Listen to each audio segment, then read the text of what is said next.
Estamos muy contentos desde el Gobierno Regional del Maule por apoyar este proyecto de portafolio servicio biotecnológico en salud. Es un proyecto ejecutado por la Universidad de Talca y financiado por los recursos del Fondo de Innovación para la Competitividad, FIC. La idea de este proyecto es implementar un portafolio de servicios que caractericen bancos terapéuticos para el tratamiento de enfermedades crónicas no transmisibles a través del análisis bioinformático y que nos permitan condiciones de comercialización en el mercado nacional e internacional. Bueno, como les decía, después de este saludo, paso a presentar a nuestra invitada de hoy, que estamos muy contentos de que hayas aceptado, Carmen, esta invitación. Bueno, Carmen se graduó de Biología en la Universidad Complutense de Madrid en el año 1983.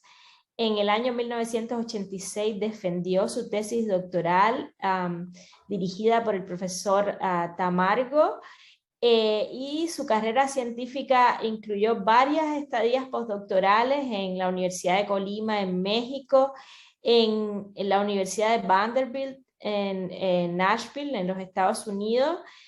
También en los Estados Unidos hizo otro postdoc en la Colorado State University. Y en el año 1989 obtuvo una posición como científica titular en el Instituto de Farmacología y Toxicología de Madrid, y bueno, actualmente es investigadora científica en el Instituto Biomédico de Investigaciones Alberto Sols, esto desde el año 2003. El principal objetivo de Carmen en su investigación es el estudio de las interacciones de ligandos farmacológicos como los anestésicos locales, los antiarrítmicos, con los canales, digamos, que están en el corazón y que son voltaje dependientes. Principalmente ha estudiado los canales de sodio y de potasio, y también otras, lo que son las modulaciones endógenas de estas proteínas de membrana. Para ello ha usado diferentes estrategias experimentales, como la medición de los potenciales de acción, de las corrientes iónicas en células cardíacas aisladas, y diferentes técnicas de biología molecular e imagenología. Actualmente la investigación de Carmen se enfoca en el estudio de los canalosomas, que nos va a explicar en su charla qué es exactamente, y también, digamos, trata de establecer las bases científicas para el diseño de drogas, ¿verdad? Para el tratamiento de diferentes patologías cardiovasculares. Durante su carrera científica, Carmen ha publicado más de 100 artículos, y estos artículos están enfocados en el área de cardiovascular. Son artículos, muchos de ellos multidisciplinarios, que de hecho hace poco publicamos juntas en un artículo bastante multidisciplinario con bioinformática y la parte experimental en el British Journal of Pharmacology. Y bueno, también así precisamente ha explorado otras áreas como la farmacología, como la bioquímica. Ha publicado 14 capítulos de libros, es coinvestigadora de 2 patentes europeas, ha dirigido 13 tesis doctorales, 3 están en curso, ha participado en 22 proyectos de investigación, de ellos 11 ha sido investigadora principal, también en contratos de investigación con compañías farmacéuticas. Ha liderado 7 de estos proyectos y ha sido miembro de varias revistas de Frontier, como Cardiac Electrophysiology y Frontiers in Membrane Physiology and Biophysics. Y también, digamos, ha sido recipiente de varios premios. Por ejemplo, su tesis doctoral fue reconocida por la Caja Madrid. También obtuvo un premio en el área de farmacología de la Fundación Salud 2000. También fue, digamos, premiada como mejor investigadora joven por la Sociedad española de farmacología, y también obtuvo el premio de la mejor investigación en farmacología, publicada en el año 1994 por los laboratorios Amiral, y también ha recibido un premio de la Real Academia de Farmacia. Sin más, bueno, agradecerte de nuevo, Carmen, que estés aquí con nosotros, y bueno, te doy la palabra. Muchísimas gracias. Bueno, voy a compartir la pantalla otra vez.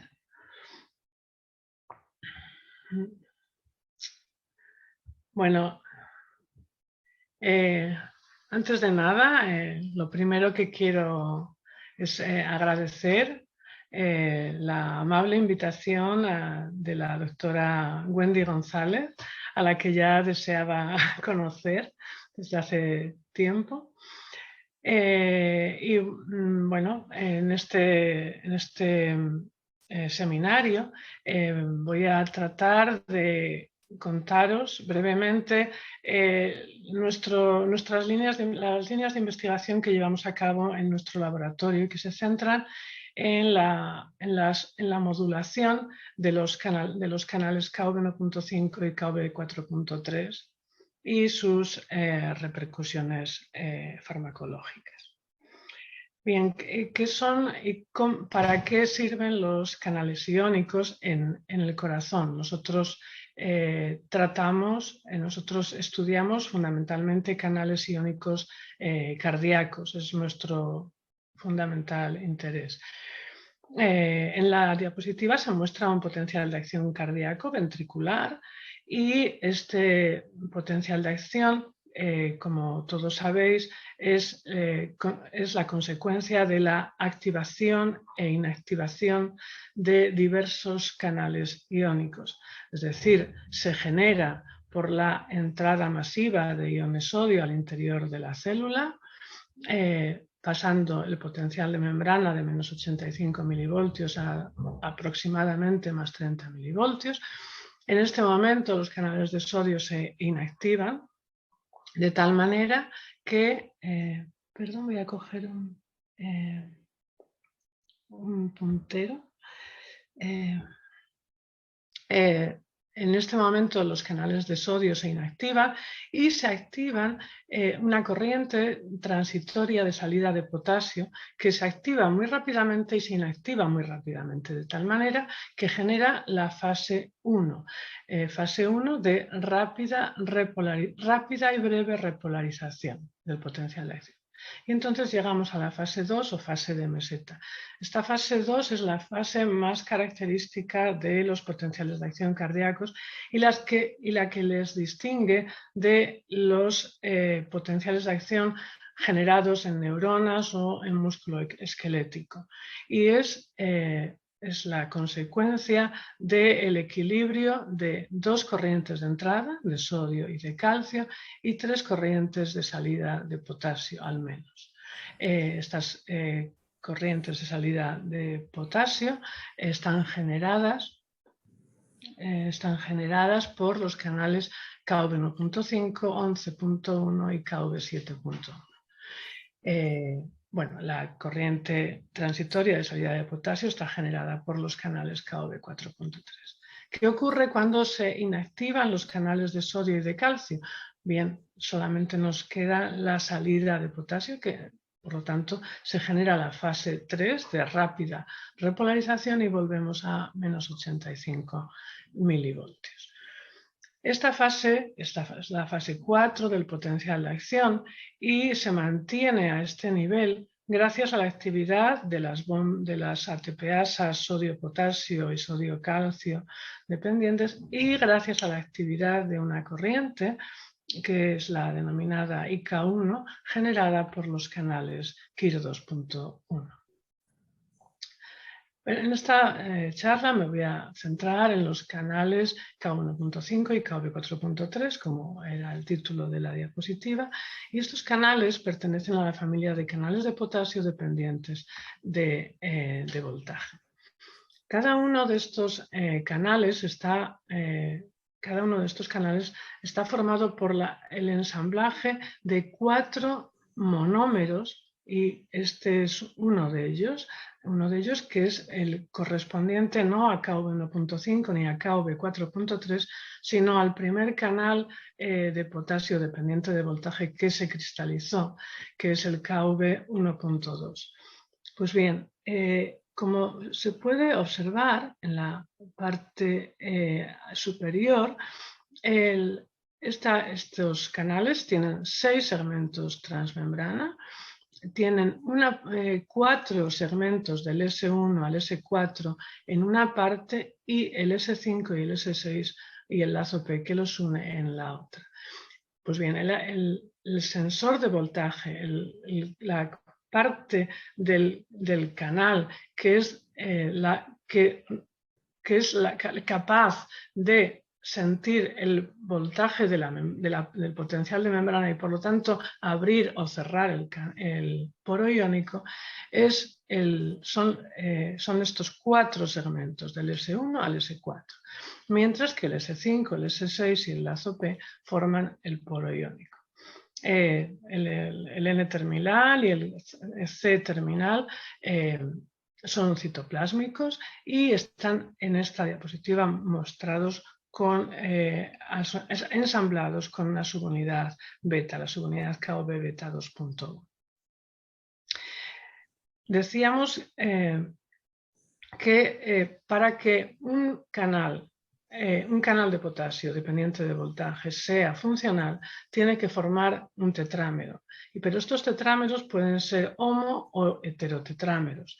En la diapositiva se muestra un homotetrámero de KV1.2, en la que es una vista cenital, de manera que se puede observar claramente cómo los sensores de voltaje están dispuestos hacia el exterior y el poro iónico está en el interior formado por los segmentos S5 y S6. ¿Perdón?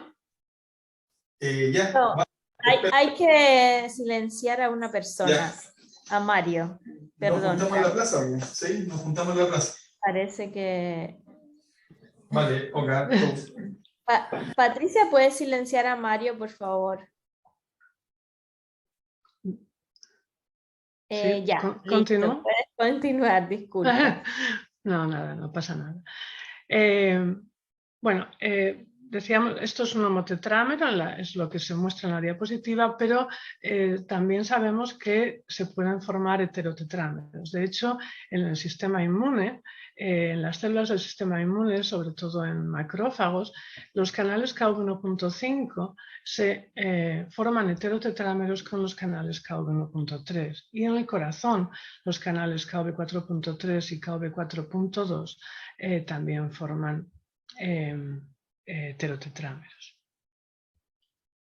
Pero además de estas subunidades formadoras del poro, es decir, el ensamblaje de las subunidades alfa, además existen subunidades denominadas subunidades beta o subunidades accesorias que pueden ser citoplasmáticas o proteínas transmembrana que son que lo que hacen es modular bien el tráfico o bien el gating del canal. Pero no solamente las subunidades beta son las que son capaces de modular el gating del canal o el tráfico, etc., sino que además existen quinasas y existen incluso canales que se asocian con otros canales. Nosotros en nuestro laboratorio hemos descrito el canalosoma de KV1.5, al menos parte del mismo. Sabemos que este canalosoma está formado por al menos el canal KV beta 1.3, 2 PKCs, la beta 1 y la beta 2, una proteína de anclaje de proteínas quinasa C activadas, es el RAC1, la fosfolipasa C y PIP2. Estos experimentos fueron realizados por la doctora David, el doctor Macías y la doctora González de nuestro grupo de trabajo. Pero también sabemos que CACHIP2, que normalmente se ha considerado una subunidad accesoria de los canales KV 4.3, y de hecho lo es, sabemos que esta subunidad también interacciona con los canales KV 1.5. Esto está publicado previamente, y en esta publicación los autores concluían que disminuía el tráfico del canal a la membrana. Nosotros hemos ahondado más en este estudio y hemos observado, hemos analizado los efectos de CACHIP2 sobre 1.5 y sobre KV 4.3, y vemos que los efectos sobre KV 1.5 son bastante sutiles, pero sí observamos una aceleración de la inactivación, mientras que sobre 4.3 se observa un enlentecimiento de la misma. También hemos visto que ambas proteínas coinmunoprecipitan, por lo tanto, efectivamente CACHIP2 forma parte del canalosoma de KV 1.5. Quisimos saber hasta qué distancia a qué distancia podría estar, o por lo menos a qué mínima distancia podría estar CACHIP2 de KV 1.5. Y esto es muy importante porque podría estar ensamblándose o no. Y para ello utilizamos técnicas de FRED, y podemos observar tanto en las fotografías de microscopía confocal como en la gráfica que se muestra en el panel de la derecha, que tanto KV 4.3 como KV 1.5 generan un FRED positivo frente a nuestro control negativo. Bien, en este seminario me voy a centrar fundamentalmente en los canales KV 4.3. ¿Cuál es la función? La función, como decíamos, es generar la corriente transitoria de salida de potasio y, por lo tanto, una disminución de esta corriente se va a asociar a una prolongación del potencial de acción cardíaco, y esto constituirá un factor de riesgo en la aparición de arritmias ventriculares. Además, sabemos que tanto en la hipertrofia como en la insuficiencia cardíaca se ha descrito una disminución en la densidad de corriente transitoria o en la expresión de canales KV 4.3. Por lo tanto, una activación farmacológica de esta corriente podría tener un valor relevante en el tratamiento de dichas patologías, de aquellas patologías que cursen con una disminución de la corriente transitoria de salida de potasio. Bien, estos canales, los canales KV 4.3, son canales que se asocian con muchas subunidades beta, DPP6, las proteínas del grupo de KCNE, CACHIP2 y también KV beta 2.1 sobre todo.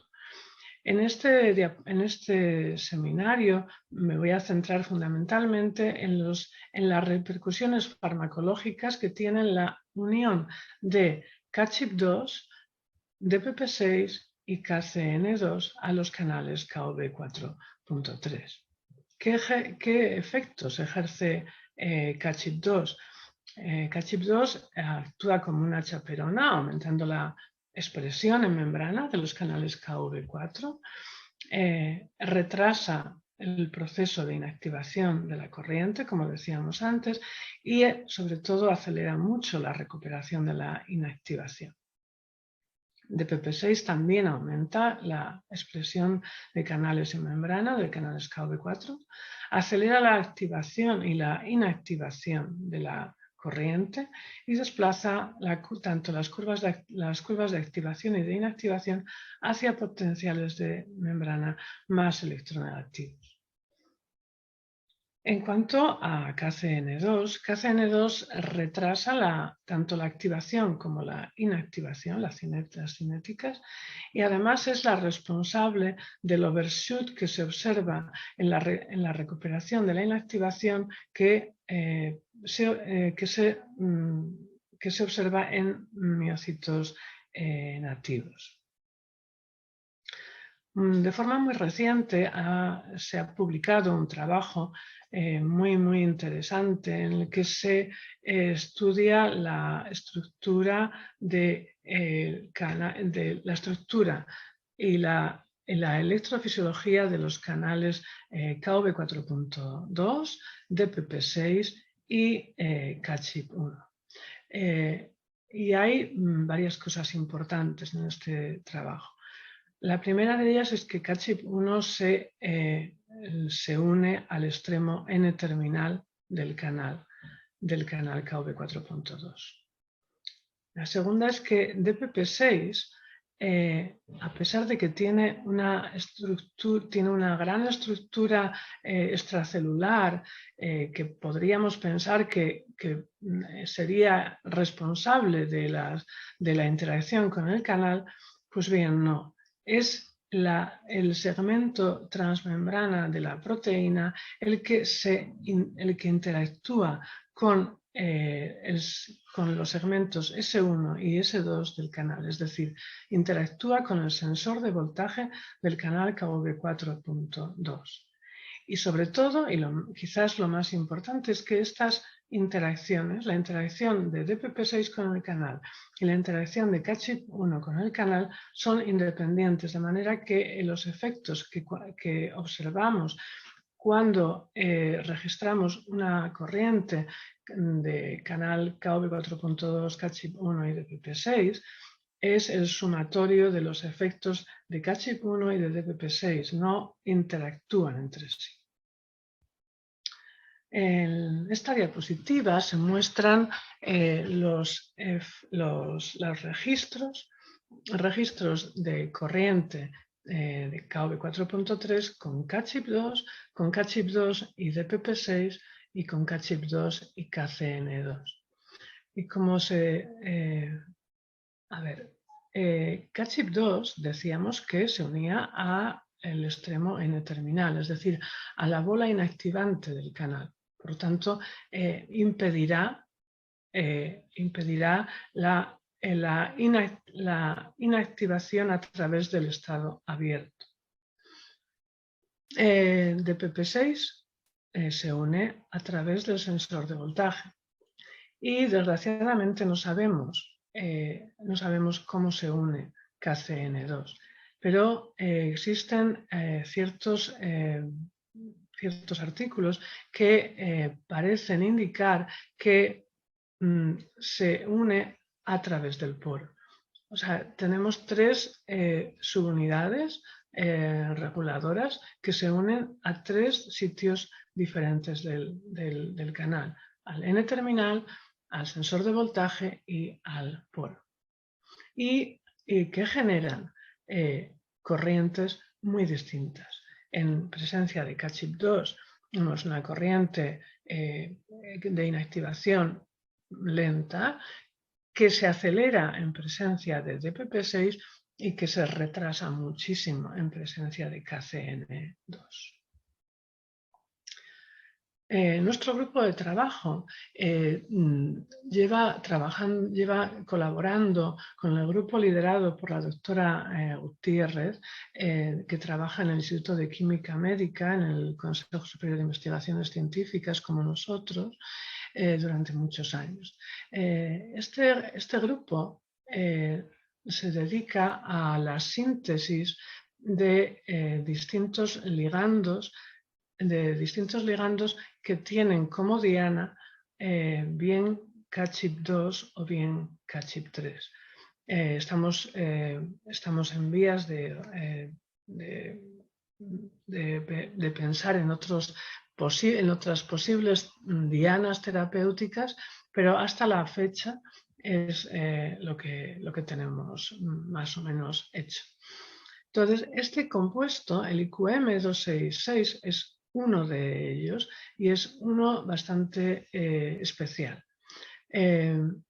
Este compuesto fue diseñado en principio para unirse a CACHIP3 y de hecho estos experimentos de resonancia de plasmón de superficie así lo demuestran, que el IQM266 se une a CACHIP3 de forma concentración dependiente.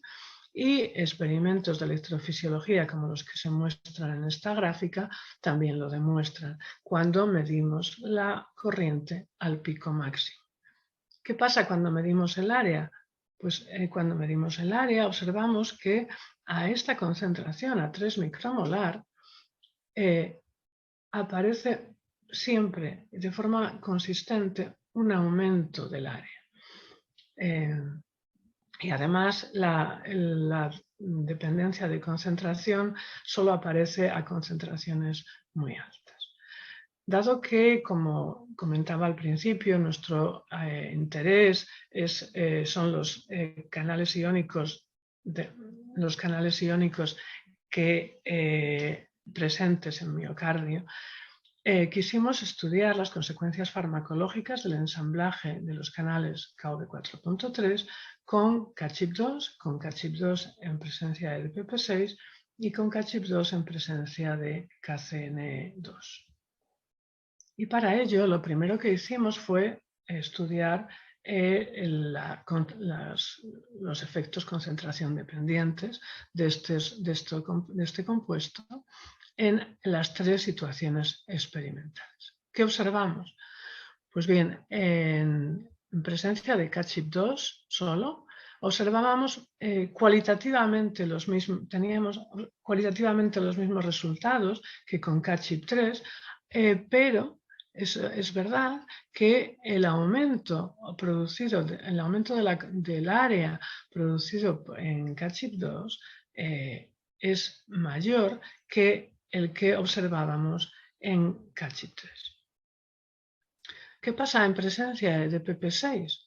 En presencia de DPP6 este aumento es muchísimo mayor, a 3 micromolar, pero no solamente es esto, sino que además se expande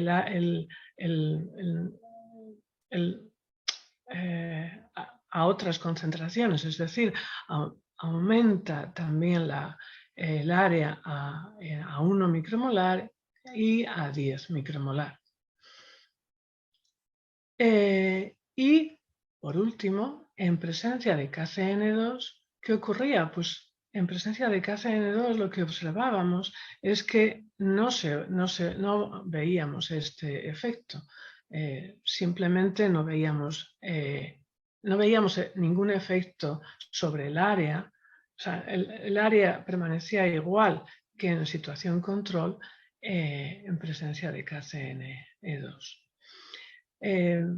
Estos efectos son probablemente debidos a un equilibrio entre el bloqueo al pico máximo y la ralentización de la inactivación que produce el compuesto, que se ve en todos los casos. De manera que, puesto que en las corrientes generadas por canal 4.3, CACHIP2 y DPP6, el bloqueo del pico es muy pequeño, tan solo un pequeño aumento de la constante de tiempo de inactivación genera un gran aumento del área, mientras que en presencia de CACHIP2 solo vemos un bloqueo del pico mayor y mucho mayor en presencia de KCN2. En esta diapositiva se muestra esta dependencia de tiempo a la que he estado haciendo mención y de la dependencia de tiempo de inactivación. Incluso la de activación se ve bastante bien, se ve muy bien como en canales con KChIP2 y KChIP2 con KCN2 se ve que la activación es más lenta. Es más lenta en todos los casos el proceso, la constante de tiempo de inactivación, pero esta ralentización es mayor en KChIP2 y en KCN2 que en presencia de DPP6. ¿Cómo es la dependencia de voltaje? ¿Qué es lo que observamos cuando representamos el pico máximo de corriente frente al voltaje, aplicando este protocolo de pulsos entre valores de menos 80 milivoltios y más 60 milivoltios durante 250 milisegundos? ¿Qué observamos cuando representamos el pico máximo de corriente o la carga de corriente? Pues bien, lo que observamos es que, como veníamos observando antes, la corriente disminuye aproximadamente un 30% en presencia de KChIP2, casi un 50% en presencia de KCN2 y apenas se modifica en presencia de DPP6. ¿Qué ocurre con la relación carga-voltaje en estas condiciones? Pues lo que ocurre es que en presencia de KChIP2 se produce un ligero aumento a partir de potenciales de más 10 milivoltios. Este aumento es mucho mayor en presencia de DPP6 y es dependiente de voltaje, es mayor a potenciales de membrana más electronegativos, y en el caso de KCN2 lo que observamos es que prácticamente no se modifica, como decíamos, incluso hay una tendencia a disminuir. En este caso, en el caso de KCN2, lo que observamos es que el bloqueo al pico es dependiente de potencial, dependiente de potencial de membrana, y es mayor a potenciales de membrana más electronegativos. Mientras que en KChIP2, un canal con KChIP2 solo, es independiente del bloqueo, es independiente del potencial de membrana. Quisimos conocer si existían cambios en la dependencia de voltaje de la inactivación, y para ello aplicamos este protocolo de pulso, un protocolo de doble pulso desde menos 110 a más 60 milivoltios, seguido de un pulso test a más 50 milivoltios. La representación de la corriente generada por el pulso test frente al potencial de membrana previo y su ajuste a una ecuación de Boltzmann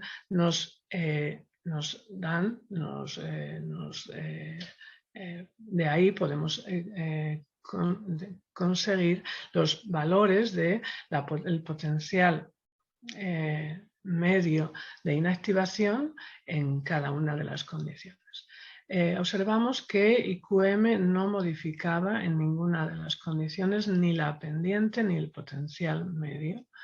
Y lo único que observamos, como ya estaba descrito en la literatura, es que DPP6 mueve, como habíamos comentado, la curva desde menos 7 a menos 40 milivoltios. La mueve en dirección hiperpolarizante.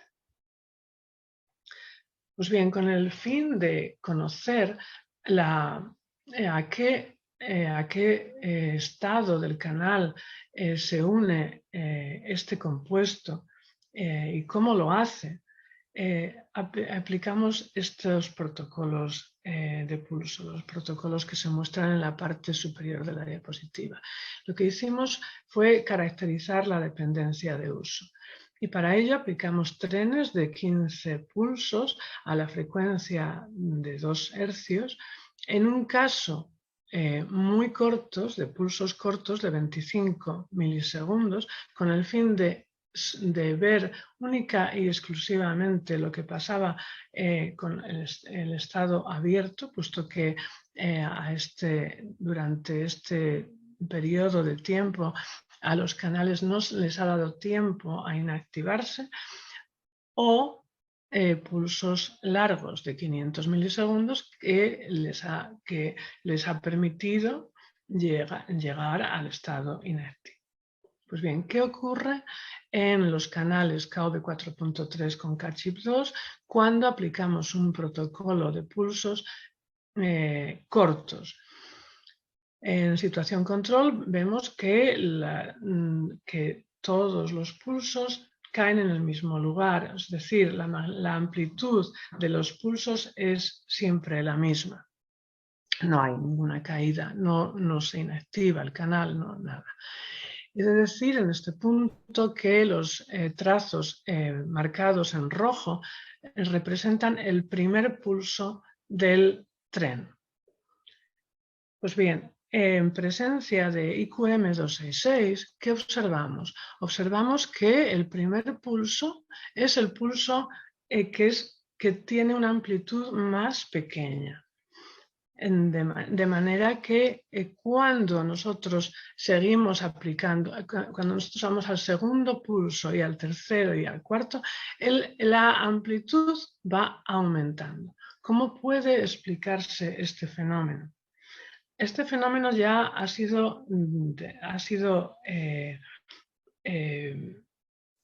descrito para otros canales como los canales de sodio, y esto se puede explicar como un desbloqueo por activación. ¿Y qué quiere decir esto? Esto quiere decir que el compuesto tiene una alta afinidad por el estado cerrado, activo, y una baja afinidad por el estado abierto. De manera que cuando nosotros aplicamos un tren de pulsos y no damos tiempo y forzamos la apertura del canal, puesto que el compuesto no tiene afinidad por el estado abierto, el compuesto se despegará del canal cuando en el segundo pulso, puesto que ya no le ha dado tiempo antes de aplicar el tren, el compuesto se ha unido, por lo tanto tenemos menos amplitud, pero conforme forzamos la apertura, forzamos la salida, el despegue del compuesto. ¿Qué pasa cuando aplicamos pulsos más largos, pulsos de más larga duración? Pues en situación control observamos la inactivación propia del canal, y en presencia de IQM observamos una caída mayor. ¿Esto cómo se podría explicar? Pues se podría explicar teniendo en cuenta que el IQM 266, aparte de tener afinidad por el estado cerrado activo, también tendrá afinidad por el estado inactivo. De todas maneras, he de resaltar, si ustedes se fijan en los trazos, el primer pulso es más lento que los siguientes. ¿Esto qué quiere decir? Quiere decir que está ocurriendo un poco lo mismo que en los pulsos cortos, es decir, se está despegando parte del compuesto. ¿Qué pasa en presencia de DPP6? En presencia de DPP6, a diferencia de lo que ocurría en presencia de K-chip2, no vemos este desbloqueo por activación. ¿Esto cómo se puede explicar? Bueno, pues podría ser que en este complejo el compuesto deje de tener afinidad por el estado cerrado activo. Es posible que porque el DPP6 está uniéndose al sensor de voltaje y podría ser que estuvieran o sea, de alguna manera estorbándose. Pero vamos, esto realmente yo no lo sé. Esto no lo puedo saber con los datos que tengo. ¿Qué pasa cuando aplicamos trenes de pulsos largos? Pues en situación control vemos una pequeña caída de la corriente, mucho menor que la que veíamos en presencia de CACHIP2 solo, porque la recuperación es más rápida, probablemente es por eso, pero en presencia de IQM266 vemos una caída que es incluso mayor que la diferencia entre el control y el IQM266 en nuestra situación control, que es CACHIP2. Y por último, ¿qué ocurre en presencia de KCNE2? Pues en presencia de KCNE2 lo que observamos es cualitativamente lo mismo que en presencia de CACHIP2. Observamos un desbloqueo por activación en los pulsos cortos, en los trenes de pulsos cortos, y un aumento en la caída de inactivación en los pulsos largos. ¿Cómo se podría explicar el efecto observado en los pulsos largos que se ve en las tres situaciones experimentales? Igual, se podría explicar si la recuperación de la inactivación fuera más lenta. Para ello, lo que hicimos fue analizar este proceso, analizar la recuperación de la inactivación, y para ello aplicamos un protocolo de pulso, de doble pulso, separados el pulso condicionante de 1 segundo a más 60 milivoltios del pulso de prueba también a más 60 milivoltios por un intervalo de tiempo variable a menos 90 milivoltios. ¿Y qué observamos? Observamos que en las tres condiciones experimentales la constante de tiempo de recuperación se prolongaba significativamente con respecto a la situación control. Por lo tanto, efectivamente, esto nos podría explicar el efecto sobre el estado inactivo. Pero además, en los canales unidos a CACHIP2 y en los canales unidos a KCN2, es decir, aquellos en los que veíamos desbloqueo por activación, veíamos una cosa más. Veíamos que la corriente generada por el pulso de prueba entre aproximadamente 50 y 200 milisegundos era mucho más grande que la generada por el pulso condicionante.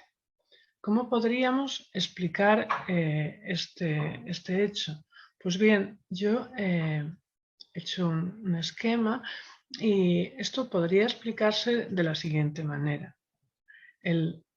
Pensando que el IQM en 266 se une de forma preferente al estado cerrado del canal, que ya ha tenido tiempo de recuperarse del estado inactivo. De manera que cuando aplicamos el segundo pulso, el pulso test, lo que hacemos es abrir el canal, y por lo tanto, puesto que este compuesto no tiene, parece que no tiene afinidad por este estado, el compuesto se despegaría y por lo tanto la corriente sería mayor. ¿Qué pasa a tiempos más largos, a tiempos superiores? Entonces, podemos considerar que los dos primeros pulsos, que estos dos pulsos serían como los dos primeros pulsos de un tren. Y así se comportarían el primero y el segundo hasta en este rango de tiempo. A tiempos más largos vemos que hay una caída de la corriente generada por el pulso test. Por lo tanto, ¿y cómo podríamos explicarlo? Pues bien, a tiempos de recuperación más largos ha dado tiempo a que la mayoría de los canales se hayan recuperado. Tenemos que tener en cuenta que la constante de tiempo de recuperación es de 41, 60 en el caso más extremo. Por lo tanto, habrá muchos canales que hayan pasado al estado cerrado, se hayan recuperado por lo completo. Por lo tanto, lo que estamos midiendo es ya el bloqueo en estado estable y por lo tanto llegará a unirse, se llegará a un valor de la unidad. Bueno, todos estos experimentos que yo les he mostrado están realizados transfectando cDNA, el cDNA del canal, el cDNA que codifica CACHIP2, el cDNA que codifica DPP6 o el que codifica KCNE2 en una línea celular, en nuestro caso CHO. Pero claro, ¿qué ocurre en un miocito nativo, en un cardiomiocito? Pues bien, en colaboración con la doctora Delgado, estudiamos los efectos sobre la corriente total de salida de potasio y la corriente transitoria. ¿Y qué observamos? Observamos un aumento en ambos casos del pico máximo de corriente, como se puede ver tanto en los trazos como en los diagramas. Pero curiosamente, si nos fijamos en los trazos de corriente transitoria, podemos observar que los efectos que veíamos sobre KV 4.3, CACHIP2 y DPP6, que los hacía que producía una ralentización de la inactivación considerable, no se produce. El caso más parecido, es verdad, es el caso de CACHIP2 con DPP6, pero no cabe duda de que el miocito tiene otras modulaciones, otras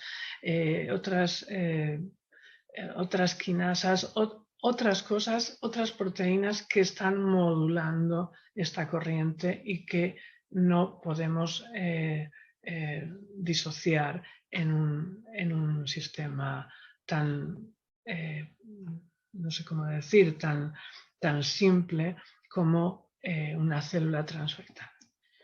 Por lo tanto, como conclusión, DPP6 y KCN2 modifican el efecto farmacológico que ejerce el IQM 266 sobre los canales KV4.3, CACHIP2, lo cual se puede explicar asumiendo que ambas subunidades interaccionan con KV4.3, modificando el sitio de unión del compuesto al canal, bien de forma directa o bien alostéricamente. El efecto activador producido por IQM266 es máximo en presencia de DPP6 y desaparece en presencia de KCNE2. Y, por último, la presencia de cualquiera de estas dos subunidades por separado no es suficiente para reproducir el efecto activador que el IQM266 ejerce sobre la corriente transitoria registrada en miocitos cardíacos ventriculares de ratón en los que observamos un aumento del pico máximo de la corriente sin modificaciones en la cinética de inactivación. Por último, deseo agradecer a todas las personas que han hecho posible este estudio, de mi grupo, a los doctores Diego Peraza, la doctora Miriam David, Álvaro Macías, Teresa González, y también del mismo instituto a la doctora Carmen Delgado, así como a Ángela de Benito, Paula Socuellamos, Yaiza Merinero y María Valencia. Y del Instituto de Química Médica deseo agradecer la participación de las doctoras Marta Gutiérrez, Mercedes Martín y Pilar Cercós, así como a Carolina Izquierdo y Carmen Viezma. Por supuesto, a las agencias que han financiado estos proyectos, al Ministerio de Ciencia e Innovación y al Ciber de Enfermedades Cardiovasculares del FIS. Muchas gracias. Muchas gracias, Carmen. Te damos un aplauso virtual por una excelente presentación.